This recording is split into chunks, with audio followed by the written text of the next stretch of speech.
You know what time it is. You know what time it is. Guys, it's a beautiful Saturday. We have Super Bowl coming up tomorrow, but it's college basketball season. You have joined me. I have my coffee. We have picks, and it's time to rock and roll. As always, folks, thank you for joining us. Hit the like, subscribe button. We are the fastest growing college basketball podcast in the world. Maybe there's some aliens out there that could land at the Super Bowl, by the way. You can bet on that. That may have a bigger podcast than us, but I don't believe it. You have joined us. You've created the family. You know the drill. What we do here is we go through the games. The ones I like the most are in the beginning, and we try to cover as many games as possible. I'm actually going to go through 50 games today, 5-0, as quickly as I can, because you have interest, and I respect your interest. And we're here to talk through things. The better in 2024 is not someone who just tails picks. Sure, you can tail some picks here and there, but I know all of you love college basketball, so you come here with your own pre-notions, with your own ideas of games you want to bet. We're going to talk through it. Get into the chat. The chat is hopping already, ready to rock and roll. Going to talk to a ton of games here. Huge day of games. Dan is in the house. Dan, great to see you, buddy. Big day. Really excited. Appreciate everything up there at UMass is going well. Mike, same format. Yeah, strong play first, Preston. That's what we're going to do. The strongest leans. Now, remember, Preston, these lines are from last night. So I put them in very late, like 1 a.m. Went to bed, woke up, got things ready to go here today. A lot of stuff at FTN for the Super Bowl. So they may have moved. Ask me a question whether I like it or not. Joey had a massive Saturday. Joey, we're back. Hopefully it continues here today. Let's get some winners. Let's get ready to roll. Here we go. Okay, this line is now 5.5. I don't care. I don't care. On what planet is Gonzaga going to keep this game close? A Gonzaga team that lost at Santa Clara for the first time in like 11 years. A Gonzaga team that has not been good on the road all year. A Gonzaga team whose best win all year is San Francisco at home. If you look at the Ken Pom rankings and you look at their best win, it's San Francisco at home. Kentucky has lost 2 in a row. They're home. They have Final Four talent. Yes, I know they have a ton of deficiencies on defense. I get that. But they also almost hung 100 points on Tennessee. Tennessee, who's still a strong defensive team. Tennessee in a desperation game. You're telling me Gonzaga and that team is going to slow down Kentucky when they lost 2 games at home? I don't buy it. I thought the line would come out to be 7 or 8.5 when it dropped. I got it 3.5. It's still 5.5. I don't care. I am laying the points. I think Kentucky wins this game by double digits. That's why it's a 2-unit play. Wake Forest has revenge on their mind, and they always score at home. Look at Wake Forest numbers at home. They drop huge, huge numbers at home every single time. So this is a game that's a revenge spot. Last time they played, guys, these two teams, Wake Forest was destroying NC State. And then Kevin Keats got kicked out. There was a bunch of technical fouls, and there was a massive NC State comeback. Fantastic. Now Wake Forest has Monsanto back. Now Wake Forest is totally healthy and ready to roll. They scored home. They score a ton of points. They're going to run NC State off the floor, which is why I like this. And I also like the side as well. I have Wake Forest minus 8.5, 2 units. I just don't think NC State's offense is consistent enough. They can't hit enough jumpers. Burns inside is going to be eliminated because Wake Forest is going to run up and down the floor. I don't think he's even that good anyway. We're going Wake Forest minus 8.5 and the over on 149.5. Michigan on the road. Yes, they had their big win over Wisconsin. Congratulations. Back to life, back to reality. Nebraska, very tough, has gone through a gauntlet of games recently, Nebraska, and they've come out on top. They've lost a ton of games, but they're still fighting and they're still playing very well. Look at what Nebraska has done recently. Maryland away, always tough game, lost that one. Wisconsin, buried, dead to rights, came all the way back, won OT. Illinois away, a game they thought they were supposed to get blown out. They covered, went to OT and lost. Then Northwestern away. Just a ton of games that they have struggled. They have 3 of the last 4 games away. At home, they beat Northwestern by 6. At home, they beat Ohio State by 14. At home, they beat Wisconsin in the big comeback game. At home, they beat Purdue by 16. So you're telling me Michigan's going to come in and keep this game close? Get out of here. Nebraska by double digits in this one. Same with BYU also. I don't believe in Kansas State.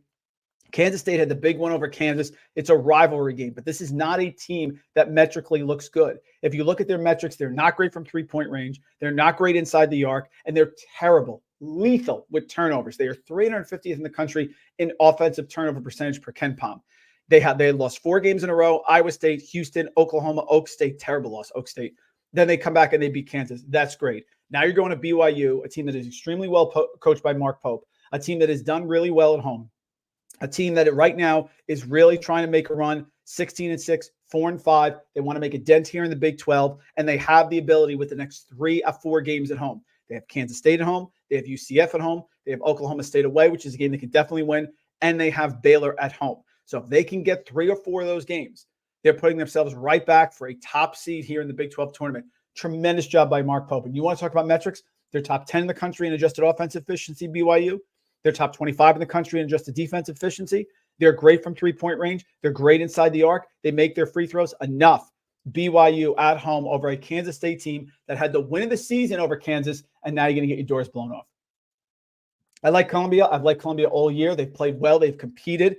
They get up and down the floor. They can score. Columbia is coming off last weekend. They played Friday at Harvard. They covered away but lost by 3. They played Dartmouth away and blew their doors off by 16. This is a good team. This team is shooting 38% from three-point range. That's top 20 in the country. This is a team that is under control, that plays with pace, but usually doesn't turn the ball over a lot, especially in Ivy League play. I'm going to take them with the points at Brown. I know Brown can be tough at home and play well. They beat Penn at home, but they also lost to Cornell at home. They lost to Yale at home. They lost to Vermont at home. They have these games where they go up and down. This is not a big game they're going to get up for. Columbia with points on the road, when they can shoot it like they do, I will take that every single time. I'm going the over in this game. Boy, this line scares the heck out of me. It dropped with that magic 5.5 that we talked about. Was North Carolina favored by 5.5? And most people, you would think, would say the Tar Heels are going to bounce back after the bad loss to Clemson at home. I think that the coaches that we have loved or faded are finally starting to come to fruition. Mike White. So I think that this game is close. It's now down to 3.5. That's a little low for my liking. When it was 5.5, it was good. So we're going with the total over 154.5 total points here. Miami and North Carolina. We are rolling with that because Miami doesn't play defense. North Carolina likes to run. I don't see how this is a slow game. I think Miami will be able to score. I think North Carolina will be able to score. This is a huge game for Miami and Jim Larrañaga. They need it. They're coming off the abysmal performance at Virginia. So I think it's points galore here. So I'm a little more on the over than I am with the side. We've backed Green Bay the entire year, and I'm not stopping right now. I know Youngstown State is a tough place to play, but I am super impressed with this Green Bay team and how they have played all season long. You look at Green Bay here against the spread. This Green Bay team has just been fantastic. They are 17-6 against the spread. That is 8th best in the country. 8th best in the country, 17-6. Now, I know Youngstown State gets up and down the floor, and they push the pace, and they're very good at home, which is why this number is as high as it is. I like Green Bay. I like the 10 points. Before I got on here, I saw it drop to 9.5, so I think it's going in our direction. I will take the Phoenix. I believe in them. This team wants to win the conference, and I think they have an excellent shot to do so. People have continued to doubt them. Sundance Wicks, they're buying what he's selling out there in the horizon. Green Bay is 11-3. Youngstown is 10-4. So if they win this game, Green Bay, they've pretty much set themselves up because they're only a game ahead of Oakland, but they've now given themselves a 2-game cushion with Youngstown State. It's a huge matchup. It's on the road. I think Green Bay is ready for this matchup. They have not played Youngstown State this year. They have won 7 of their last 8. The only loss for Green Bay away was Northern Kentucky. I think they play well in this spot. I know Youngstown is really good. I think 10 is too much. That's what I think. This game is interesting. It is not a conference game for James Madison. We thought that James Madison, teams usually here in James Madison and the Sun Belt just are going to play their games within the Sun Belt for the rest of the year. This is one of these conference matchups between Akron out of the MAC and James Madison out of the Sun Belt. It's at home, but I question the motivation for James Madison in this game. Akron is very good. They are disciplined. They are 18-5. They are 10-1 in the MAC. The only game they lost away was Miami of Ohio, which of course is a rivalry game with Akron. I think this is the spot where James Madison gets a little sloppy. You know the deal with James Madison. They could play the Lakers of the 80s, and they're going to keep it close, and they could play your high school team down the street, and the game is also close. That is James Madison. Mark Byington has done a great job as the coach. He's brought a lot of talent in. There isn't a lot of discipline on this team. They are abundance of talent, which is why they beat Michigan State early in the year. But I don't know about their motivation here. Akron's going to get some points. JMU's going to run. I will take the over here. I think the line's at 4.5. So you have to look at it. I'll take the over in James Madison Akron because I don't think James Madison is motivated. I don't think they play any defense. And I think Akron can steal this one. FDU stinks. Fairleigh Dickinson is terrible. I've watched them all year. They're terrible. They lost to Lemoyne. Was it Lemoyne they played? Let me see with that. I've not been impressed with this team. The turnovers, the lack of offense. Yeah, well, they lost to Wagner. They played LIU. They played Central Connecticut already. So you want to say this is a payback spot? Okay, fine. I think Central Connecticut is very good. I don't trust the metrics here. FDU is one of the worst 5 teams in the country at defense. They are not great on the boards. They're only 31% from three-point range. They are mediocre from the foul line. Don't like this team at all in Jack Castleberry, and they play with the fastest pace in the Northeast Conference.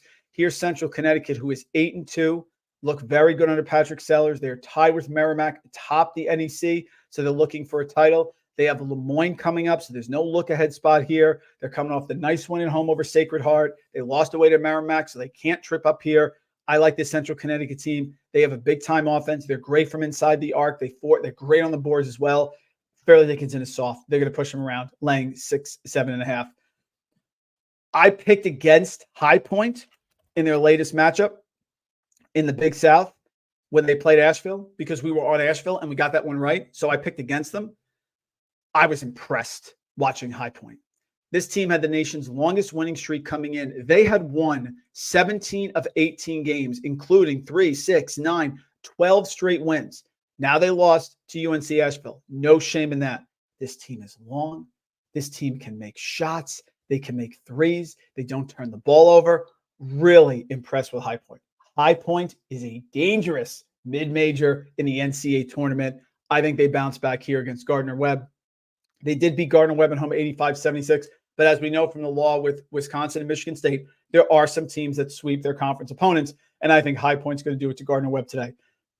Super long, and the big thing we like about a team covering the spread when they're on the road, 80.2% from the free throw line. Length, rebounding, don't turn the ball over, strong team. I know Gardner-Webb is playing well lately, and we've backed Gardner-Webb in a lot of situations. They still don't make free throws. They're still very up and down. They're not great on the offensive boards. Sometimes they have too many turnovers. They play with pace, but that can go both ways. I'm taking High Point -3.5 here. Really impressed with them. Bounce back spot for Michigan State. Classic home team that's not ranked versus a ranked conference opponent, which has been hitting really well this year. Michigan State bounces back. They played very well at Illinois. That was when Illinois was in the middle of their tremendous streak where they were playing well. This team played back on January 11th. And they beat Michigan State at home 71-68. That was a game without Terrence Shannon, so that was the big difference there. But Michigan State is starting to play well. You know, Tom Izzo gets things going. It's very hard to win on the road. And Michigan State coming off the tough loss in Minnesota, really tough game. They were winning for a lot of the second half, and they blew it. I just think it's a split. I don't think Illinois is sweeping Michigan State. I don't think so. So Michigan State -2.5. I think it's up to 3.5 now. That's fine as well. Yeah, this number is dropping. It opened at 14.5 and it's dropping. I don't know why. I don't think Vanderbilt's particularly very good. South Carolina's defense at home is fantastic. South Carolina was destroying Ole Miss, and then we got the miracle cover late, which I thought was fantastic. But this South Carolina team, very underrated because they had a terrible non-conference. If you look at their seed, when you get to the NCAA tournament, remember next Saturday is the CBS projected bracket show. So we're going to get a look at the top 16 seeds for each of the quadrants. South Carolina is super good. They beat Arkansas away by 13. They beat Kentucky at home by 17. They beat Missouri at home by 8. They went on the road to Tennessee and won by 4. They beat Georgia away by 10. They came back against Mississippi, beat them. They were up big in Mississippi and then won by 3. They didn't cover because they didn't score late. But this team is really good. I don't know why this line is dropping. Sometimes there's good movement. Sometimes there's bad movement. The Wisconsin at Michigan line ended up going from 6.5 to 8.5, and Michigan won outright. So sometimes the movement, you can't go by that. Vanderbilt is 1-8 in the SEC under Jerry Stackhouse. Vanderbilt is one of the worst teams in the country at making threes. Vanderbilt is one of the worst teams in the country at defending threes. Vanderbilt is one of the worst teams in the country at scoring inside the arc, and they're not great at free throws. I don't get this line. I'm taking South Carolina. This is the first time that they've played. It's the only time they're going to play this year. South Carolina can't stumble. They are 8-2 in the SEC. They are still alive to win the SEC. They're tied with Auburn and Alabama at 8-2. Tennessee is 7-2. they're not stumbling against Vanderbilt today at home, especially coming off a game at Ole Miss where they almost gagged it. I don't know why this line is like this. I don't really care. I'm taking it. You know St. Louis's deal with Travis Ford. We nailed it the other day. We can't stop anyone, so we're going to try to outscore you. And St. Joe's is more than happy to do so. Saw St. Joe's against UMass, so they can get up and down the floor. Saw them against Dayton. They have no problem scoring. This is a high-scoring game. First to 80, 85 probably wins. I'm going to take the over because St. Louis can't stop anyone. St. Joe's going to be able to score. And St. Louis, basically, Travis Ford realizes his team is not as good as it normally is. They've really struggled. People want him out. They're just going to run up and down the floor and try to create havoc. That's the deal.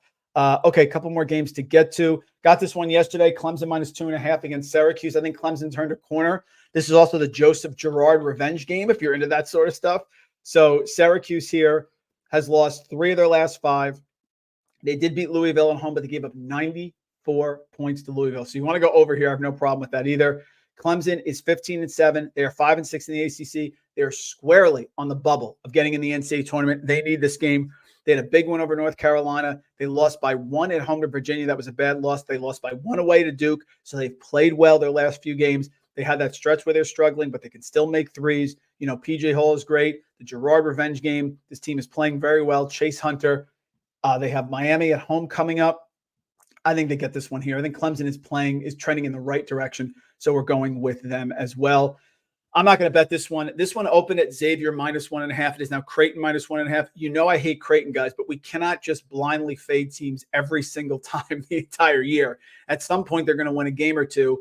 Xavier loves to score. They can't stop anyone. This could be a game that Creighton finally gets right. It's possible. I'm not sure. That's why I'm staying away. So I have no pick here on Creighton Xavier. I encourage you not to pick this game and to go somewhere else because at some point, Creighton is going to cover. They do. At some point, even every team that I don't like, even Mike White. I mean, we find covers. So I just don't know if I'm ready to absolutely hammer Xavier in this spot. The line is flipped. This is a no bet for me. Any questions? Let's get to them right now. Early bird gets the worm. Yeah, Poe, great to see you here, buddy. Appreciate it as always. Kentucky move is moved. yeah, Manu, it's moved. It moved last night. I thought it was way too low. It's got to be a respect thing for Gonzaga because it's Mark Few, but this is just not the same team. Like Kentucky. Do you think Kentucky's going to lose 3 straight games at home? I think we agree that that's a no. So now the question is, can Gonzaga cover? So you're picking a team that you don't think is going to win the game, but you think they're going to cover, and the line is this too low. Yeah, Aiden, we'll get to this. I have this one down. Aiden, we'll get to it. Appreciate it, buddy. Here we go. Get back to it as well. I love Cornell. They've been a cash cow for us all year. Cornell is a very good team. If they make the tournament, watch out. They are very dangerous. This Cornell team has impressed me.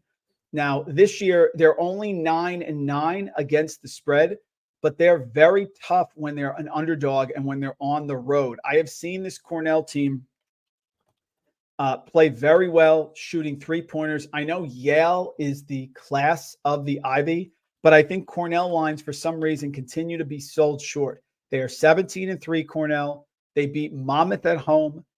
They ended up playing, what was that game? Yeah, they played Fordham away. They won that game. And they have steamrolled their opponents here in the Ivy League. Harvard away, they win by 13. Princeton home, they win by 15. They played Brown away, which is tough, as we mentioned. They won that game by 1. They beat Penn at home by 17. Now they're going on the road against Yale. This is a Cornell team that actually played at Baylor. So they have some experience playing in these games.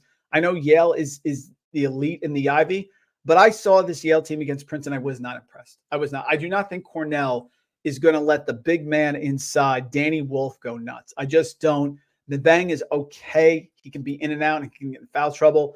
Cornell, still a great shooting team, great on offense inside. Brian Earl's done a fantastic job. They also force turnovers, Cornell. They're going to pressure you and turn you over, which is something that Princeton was not able to do to Yale. I think Cornell does it. I like them +6. I don't know why Southern Miss is favored by 7.5 over anyone. Southern Miss has been very hot and cold, up and down, and Western Michigan is a team that has actually played well this year, despite the fact that if you look at their record, it's not fantastic, Western Michigan. They are only 8-15. They are 5-6 here inside the MAC. Why? Because they play close games. They ended up playing Kent State away. They lost by 2. They played Bowling Green away. They lost by 5. Eastern Michigan at home, they blow out. Northern Illinois, Ohio at home, they blow out. They're not great from the free throw line, but they have a knack of keeping games close because Dwayne Stevens' team, the Broncos, are great on the offensive boards. So now they're playing Southern Miss away. They're on a 4-game losing streak. I just think it's too many points. Southern Miss, very up and down. They played Old Dominion, who, as you know, has a lot going on there, is not great this year, and they won that game at home by 5. So, yes, it's close. Southern Miss may win, but I think Western Michigan's going to cover the 7.5. Another one of my favorite bets. Sorry, guys, I should have moved this one up. I don't think Belmont should be favored by 6.5 over a high school team. This is not a vintage Belmont team. If you look at Belmont's stats, what do we know Belmont for? Scoring and three-point shooting. Okay, so look at Belmont this year. Their three-point shooting is okay. It's 36%, which is good, but normally they're up by that 37, 38%. Belmont's defense under Casey Alexander is also non-existent. The absolute worst team in the MVC at defending inside the arc. They're last. So they're terrible in effective field goal percentage allowed. They're terrible at two-point percentage. And they played a super fast pace, which means they're going to turn the ball over. Now they're going on the road against Valpo. Valpo's deal, Roger Powell's first year here with the Beacons. A lot of players coming in. They were 339th in minutes continuity. They were 356 in experience. So no experience for Valpo, no minutes continuity. I get that. But they've started to get things together. Yes, they are 2-11 in the Missouri Valley Conference, but you don't look at a team and just blindly look at the record.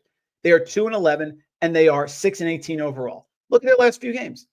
Southern Illinois away. We know how good Xavier Johnson is. Lost by 6 and covered. Missouri State at home. Missouri State shot the lights out. Lost by 11. Drake away. Covered. Lost by 11. Always tough at Drake. Evansville home. Lost by 1. Good battle. Lost by 1. Indiana State away. Indiana State's always tough. This is Belmont on the road. Should not be favored. I'm fine with this as a money line play. I like Valpo here. I think they're live. Belmont themselves has been bleeding. They have lost 6 of their last 8 games. They lost 2 of their last 3. They were struggling, getting blown out by Murray State at home, not playing well. Valpo playing better. Belmont not playing as well. Valpo at home, conference game with a substantial line of 6.5. We're taking it there as a 2-unit play. Bradley at home, no problem. We've been fading Drake, and that has gone very well. Drake has finally started to regress. Missouri State away in 2 overtimes. They lost. Valpo game they did not cover. It was only 11 at home. Indiana State game they lost. Southern Illinois didn't cover. They won at home in overtime by 4. Drake is starting to come back to the pack. This is not the same Drake team. They do look good metrically, and they are great on the defensive boards, but they don't force a lot of turnovers. They're not great on the offensive boards, and the three-point shooting is not where it normally is. Drake is now away at Bradley. Bradley wants this game in the Missouri Valley. Bradley is 9-4. They got off that terrible start where they lost their first 2 games because they didn't have Bradley struggled earlier this year because they didn't have Connor Hickman. He is back. You have Indiana State at 12-1. You have Drake at 10-3. You have Bradley at 9-4. Bradley wins this game. They are tied with Drake now for the number 2 seed here in the Missouri Valley Conference Tournament. I will take Bradley minus 4.5 always at home. Please do not come at me with the Baylor can't win at Kansas. Scott Drew was 1-65. Like, I don't care. Those numbers are noise to me. I don't care about that. This is not a vintage Kansas team. You've seen the struggles. They did beat Houston because they came out on absolute fire. If Johnny Furphy ends up having 5 threes for me, you bury me. Congratulations. This is not a vintage Kansas team. Baylor is long. They're going to clog the lane on KJ Adams. I don't think Dickinson is going to go nuts. It's going to come down to McCullough. I think Baylor is ready for this matchup. I think it's too many points. I think this is still a reputation line by Kansas. Explain to me this. If this is Kansas, a vintage Kansas team, then how the heck are they 6-4 in the Big 12? Right now, they are 6-4. You have Houston at 7-3, Iowa State at 6-3, Baylor at 6-3, Kansas 6-4, and TCU and Texas Tech are 5-4. They've played 1 game less than Kansas. This is not a vintage Kansas team. People have been thrown off the scent because they beat Houston at home and they were up 25-2, whatever the heck they were. I don't care. I like Baylor. I like the 6.5. I don't trust this Kansas team at all right now. Magic 5.5 with Cincinnati. They're ready to muck this up today. They have the length. They have the rebounding. They have the toughness. I just think 5.5 is too much. It's a very close game. You know the 5.5 number in a conference game with the underdog at home. I'm going to take. I took it again here. I'm fine with that. UNCG is really good. We've been fading Chattanooga, and that has worked well for us this year. Chattanooga with the 3-pointers. You know they're one of the teams right now that relies the most on 3-point percentage. They are only 12-10 against the spread, Chattanooga, and we've been able to get to the window on them a lot lately. Didn't cover against Samford, didn't cover against VMI. Again, they're very hot and cold, this team. They covered like 3-4 games in a row in the middle of the year. Now this is a return against UNC Greensboro. Chattanooga is going to want this game badly, but Greensboro took it to them. I've been impressed with how Greensboro has played. They're great at defending the arc. That's what I love about them. They're great at defending the three-pointer, and that's what you have to do against Chattanooga here in conference in the SoCon. Mike Jones' team, UNC Greensboro, allowing opponents just 31.2% from three-point range, and that's where Chattanooga is going to fly. That's why I think Chattanooga struggles. UNCG looked good against Furman. They beat VMI. They beat Western Carolina away in overtime. They beat Wofford. They beat Citadel. This is a good UNCG team. Is very well coached. And I think the defense prevails. And by the way, UNCG has no problem making threes either. 40.7% from beyond the arc as well. Couple other games here. Let's see. I like Stanford in this matchup against USC. USC is in trouble, and I would not be surprised to see Andy Enfield go in a different direction from USC for the Trojans. USC came into this season with a lot of promise. They were 8-7, 2-2, mediocre middle of the year. They have since that point lost 1, 2, 3, 4, 5. They've lost 7 of their last 8 games. They are now playing a Stanford team that they beat at home 93-79. It is they've only had 2 wins from the beginning of January to now, one of which was Stanford. This is a payback spot for Stanford. USC is going in the wrong direction. It's only 3. It should not be. Stanford in a big bounce back here. Yes, they have some injuries and they have some players that have been in and out that have not been able to play.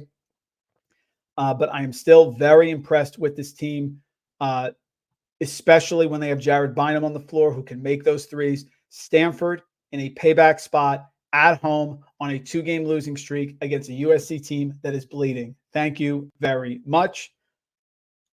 Look at this, guys. You tell me I'm not objective. I could be objective. We're going to take Stan Johnson at home with Loyola Marymount against Pepperdine. Why? Because look at Loyola Marymount's 3-point splits at home and on the road. They actually shoot very well and they can score. And I don't trust Pepperdine here. Loyola Marymount needs this win. We've gotten a lot of cashes from them recently, so I appreciate it, Stan. But we're actually going to back you here today, coming off a 3-game losing streak at home against Pepperdine, a team you beat 68-61 on the road.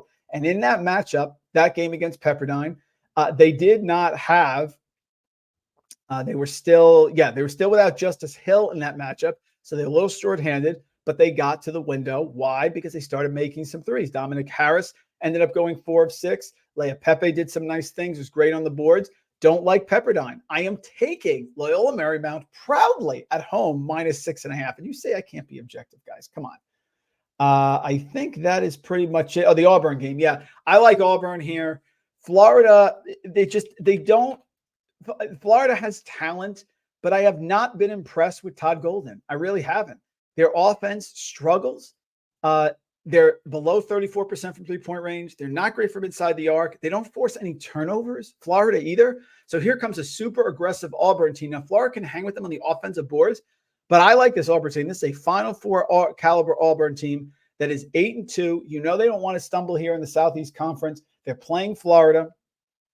They have not played Florida yet this year. They're great at defending inside the arc. They're great at defending the threes. Teams have also shot really well from the free throw line against them, so that's due for some regression as well. This is a really good Auburn team. I don't like Florida. I know it's on the road. Florida coming off the loss to Texas A&M away. I mean, they're going to be fired up. They're going to come out strong.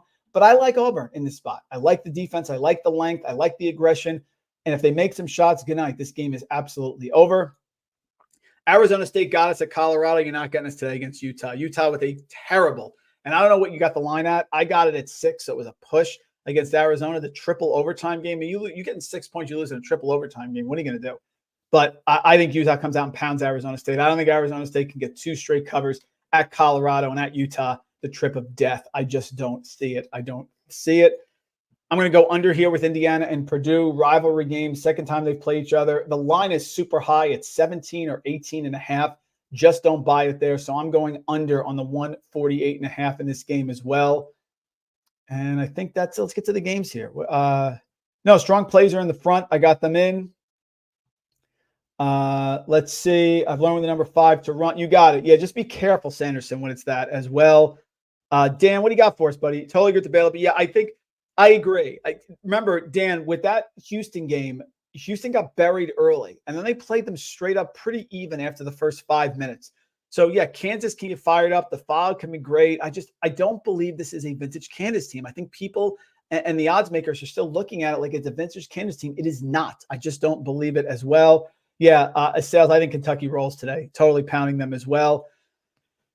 Yeah, James, I stayed away. I like G-Dub in this spot. We've gotten stuck by Loyola Chicago several times this year. So I've been wrong with them. Somehow they've gotten it together, and Drew Valentine's done a good job. I'm still sticking to it because I feel like my read on coaches, both good and bad, has been right, and I just have to stick to it. I think it's down to 3.5. I was fine with it at 4.5. If I had a lean, I lean G-Dub. That's what it is. I think the reason that they're laying 2 points is because it's impossible to win on the road. That's what I think it is. I think people are just saying it's really hard to win on the road, so they're not going to lay a ton of points here. That is pretty much it. Josh, are we go? Yeah, I'm good with Clemson at 3.5. And you know what? I really like the over also because Syracuse can usually score. You're giving up 94 points to Louisville, 93 points to Louisville. You're going to give up a lot more to Clemson there. So I also like the over if you want to go in that one as well. Player props today. Chad, check the Discord, man. If you're in the FTN Discord, Mike Kutry has, I think, 25 props out already, and he is the prop master, up over 100 units so far this year. So go with that. Sanderson, I stayed away from Bama on the road. My initial lean was LSU. LSU isn't great, but it's tough to win on the road, and Bama plays no defense. So, for me, Bama is usually a fade. My instinct is LSU, but the line dropped to 5.5 when the show started, so I stayed away. Aiden, this is odd. This one is so odd. That's why I didn't put it on the show. Yes, my initial read was Colorado because the game comes out and it's Colorado -1. And yes, it's a payback spot. And Arizona's coming off a brutal triple overtime game against Utah that they won. So yes, but the majority of bets are on Colorado. So this is now no longer a sharp play. It's actually a public and a sharp play. My lean is Colorado. I may pick it, put it in the Discord later, or I may just stay away. Our model here, Frank Brank's models, has Arizona actually as the play, which is what makes me nervous. He's got a 24.2% edge. They do not. The last time I saw an edge, guys, that high on our models here at FTN was when Arizona, the Cardinals in the NFL, were hosting Dallas in week 3, and it was something like Dallas -12.5. It was like the edge was off the charts, and Arizona won the game outright. So that's why I'm staying away from that one. It's a really good question. Let's see.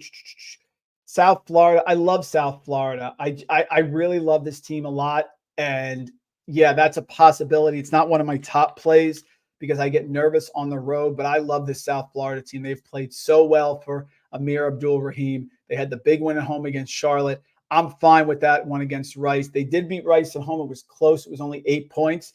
But Sanderson, I'm fine. I may add that one later. South Florida as well. I'm all over it. Good question here said, this one for me, let me pull this one up.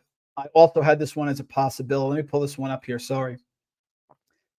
The Iowa State game, there's lines where we see that just don't make any sense, where they're obscure. And this is one that I identified as one that I think was odd. I'm pulling up here. Give me 1 second. Yeah, I think I took Iowa State. Yeah, I like Iowa State. And here it is. Sorry, guys.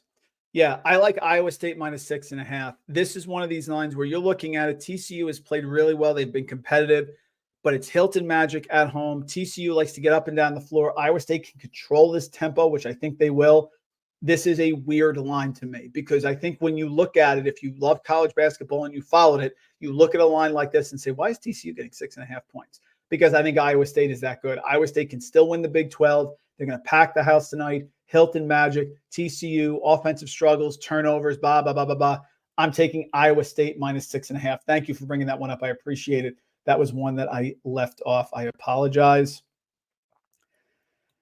Aaron, the threshold. Yeah, I probably would want to get it under 159.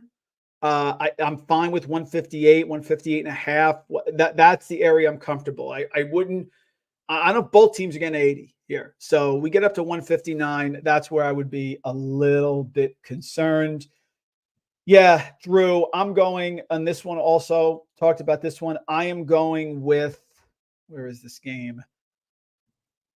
Yeah, this may drop. I mean, UNLV can keep it close because they're talented, but look at what New Mexico has done at home this year. Is UNLV going to be able to crack the code at home against New Mexico? New Mexico is 19th in KenPom, and their home games. They did lose to Boise, but Boise is the class that is so well coached by Leon Rice. UNLV is not at that level. They beat Nevada at home by 44. They beat Utah State at home by 13. They beat San Diego State by 18. They beat Wyoming by 17. I mean, they beat everybody by double digits. So it's a little high at 11. I'd like it to get down to 10, maybe 9.5. But I like New Mexico in this matchup as well. Really good call there as well. I think that is it for the comments, guys. I'm going to rock and roll. Thank you. Hit a like, subscribe. Again, we're setting records with the live viewers. You guys are the best. Love you guys. Next week, as always, Wednesday, Thursday, Saturday. And Saturday's show is going to be fantastic because I'm going to give you a preview of the bracket preview show, what I think, where I think the seeds are going to be. We have tremendous content coming out. Make sure you like, subscribe, get into FTN. So many great things as well. Super Bowl, enjoy it, guys. But before the Super Bowl, we got college hoops. And that means